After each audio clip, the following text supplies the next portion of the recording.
video. Somos de la Universidad Autónoma de Baja California del plantel de Playas de Rosarito, de la Facultad de Humanidades y Ciencias Sociales, de la materia Pedagogía y Epistemología. Mi nombre es Karen Díaz y mi compañera Yareli Bañuelos. Les presentaremos el día de hoy el tema de la teoría práctica de John Dewey. A continuación relataremos una crítica hacia el enfoque pedagógico de John Dewey, en el que distinguiremos su teoría práctica, el modelo hermenéutico. Comentaremos las propuestas teóricas ante el progreso y educación. De modo semejante, la educación institucionalizada implicaba estrategias de enseñanza-aprendizaje, donde su método era tradicional.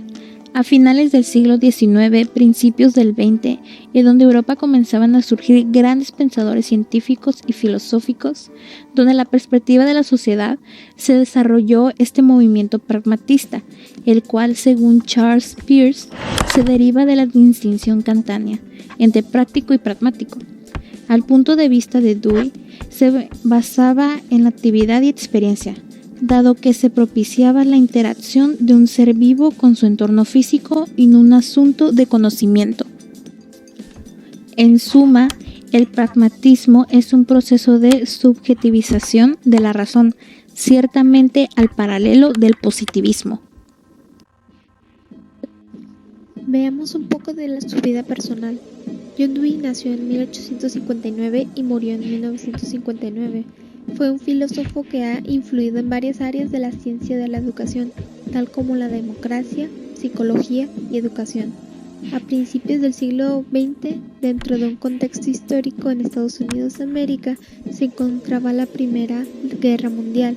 Se situaron los grandes cambios y transformaciones sociales y políticas, además que al final de la guerra se produce la gran crisis económica. En otras palabras, la industrialización.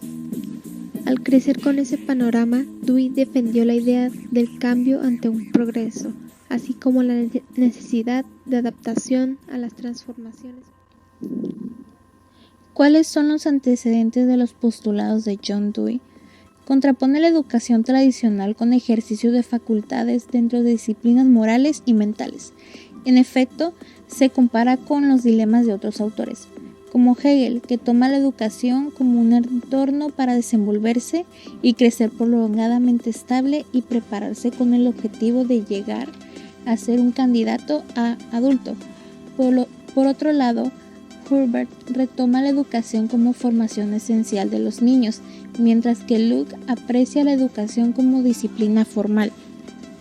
A juzgar por la perspectiva vista, Dewey hace inferencia a la función educativa con base al idealismo, sin llegar a prolongar la utopía, es decir, superar las artificialidades dicotómicas, tales como alma-cuerpo, teoría práctica, empírico-racional, intelectual-emocional, psíquico-físico, cultural-población. Para la materia de estudio de enseñanza-aprendizaje, se retoma la siguiente cita: la educación es el método fundamental del progreso y la reforma social. Dewey formuló técnicas reguladoras, todo lo contrario a lo pedagógico en esa época. Escolasticismo socrático, es decir, repetir a través de la prueba y error. En teoría, aprender teorizando. La escuela nueva implementaba una actividad de aprender haciendo. No es de tener libros y estar sentados. No es el ser alguien pasivo, sino experimentar activamente ante las necesidades e intereses del alumno. Además de aprender cosas para la vida, aprender del trabajo, convivir con una experiencia ciudadana a la democracia teniendo en cuenta el ser participativo, intervenir en los problemas, realizando las críticas de esa época. Solamente la fijación de esta ha perdido la función principal de la transmisión del conocimiento por parte del maestro.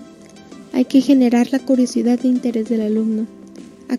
El activismo vacío ante la función pedagógica da como resultado una actividad no válida.